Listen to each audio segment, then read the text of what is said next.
സർക്കാർ ഭൂമി കയ്യേറി നിർമ്മിച്ചതെന്നാരോപിച്ച് മുനിസിപ്പൽ കോർപ്പറേഷൻ അധികൃതർ മദ്രസ കെട്ടിടം തകർത്തതിനെ തുടർന്നാണ് ഹൽദ്വാനിയിൽ സംഘർഷമുണ്ടായത്.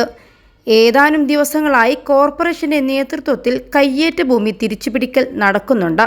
കയ്യേറിയ 3 ഏക്കർ തിരിച്ചു പിടിച്ചിരുന്നതായും മദ്രസ കെട്ടിടം പൂട്ടി സീൽ ചെയ്തിരുന്നതായും മുനിസിപ്പൽ കമ്മീഷണർ പങ്കജ് ഉപാധ്യായ് പറഞ്ഞു. ഫെബ്രുവരി 1 മുമ്പ് ഒഴിയണമെന്ന് നോട്ടീസ് നൽകിയിരുന്നു. പൊളിക്കരുതെന്ന് മത രാഷ്ട്രീയ നേതാക്കൾ ആവശ്യപ്പെട്ടിരുന്നുവെങ്കിലും അധികൃതർ വഴങ്ങിയില്ല. പ്രദേശവാസികൾ നമസ്കാരത്തിനു കൂടി ഉപയോഗിച്ചിരുന്ന കെട്ടിടം വ്യാഴാഴ്ച ബുൾഡോസറുമായി എത്തി തകർക്കുകയായിരുന്നു.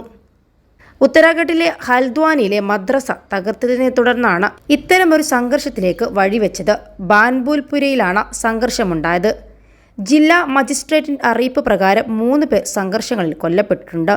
100-ലേറെ പേർക്ക് പരിക്കേൽക്കുകയും ചെയ്തു. സംഘർഷങ്ങളെ തുടർന്ന് ഹൽദ്വാനിയിൽ കർഫ്യൂ പ്രഖ്യാപിച്ചിട്ടുണ്ട്.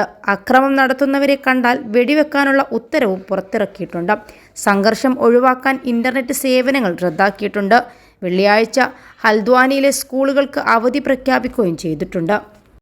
+2 ഡിഗ്രി കഴിഞ്ഞവർക്ക് വേൾഡ്സ് ഫസ്റ്റ് AR/VR ക്ലാസ് റൂമിലൂടെ സ്മാർട്ട് ഫോൺ എഞ്ചിനീയർ ആവാം. കൂടുതൽ അറിയാൻ വിളിക്കൂ ബ്രിഡ്കോ ആൻഡ് ബ്രിഡ്കോ.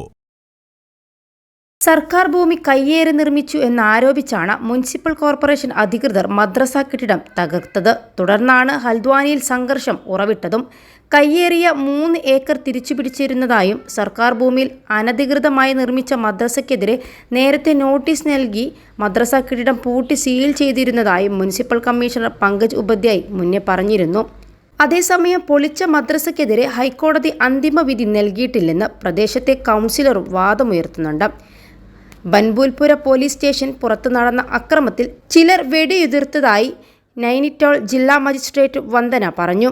മറുപടിയായി പോലീസ് ആകാശത്തേക്ക് വെടിവെച്ചു. വെടിയേറ്റ് പരിക്കേറ്റവരെ ആശുപത്രികളിൽ എത്തിച്ചു. മരിച്ചവരുടെ തിരിച്ചറിയൽ നടപടികൾ പുരോഗമിക്കുകയാണ്. പോലീസ് വെടിവെപ്പിലാണോ അതോ അവരിലെ ആളുകളുടെ വെടിവെപ്പിൽ ആണോ അവർ മരിച്ചത് എന്നറിയാൻ കാത്തിരിക്കണമെന്നും അവർ പറഞ്ഞു. കലാപകാരികൾ ബൻബുൽപുര പോലീസ് സ്റ്റേഷൻ കത്തിക്കാൻ ശ്രമിച്ചു. ആ സമയത്ത് പോലീസുകാർ സ്റ്റേഷനിൽ ഉണ്ടായിരുന്നു. എന്നിരുന്നാലും പോലീസ് സേന അവരെ നിയന്ത്രിച്ചു. സ്റ്റേഷനിൽ പ്രവേശിക്കാൻ അനുവദിച്ചില്ല. അക്രമം ബൻബുൽപുരയ്ക്ക് സമീപമുള്ള ഗാന്ധിനഗർ പ്രദേശത്തേക്ക് വ്യാപിച്ചതായും അവർ പറഞ്ഞു.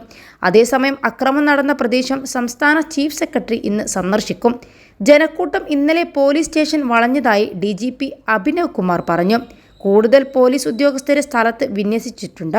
21 ലക്ഷത്തോളം സന്തുഷ്ടരായ ഉപഭോക്താക്കളും 2 ലക്ഷത്തോളം തിമിര ശസ്ത്രക്രിയകളും പൂർത്തിയാക്കിയ മലബാറിലെ ഏക കണ്ണാശുപത്രി Al-Salama eye hospital, hospital road, Perinthalmanna. അക്രമത്തിലെ മരണങ്ങളെക്കുറിച്ചുള്ള റിപ്പോർട്ടുകൾ സ്ഥിരീകരിക്കാൻ ആയിട്ടില്ലെന്നാണ് DGP അറിയിച്ചത്. അക്രമികളെ കണ്ടാലുടൻ വെടിവെക്കാൻ നിർദ്ദേശം നൽകിയതായും അദ്ദേഹം പറഞ്ഞു.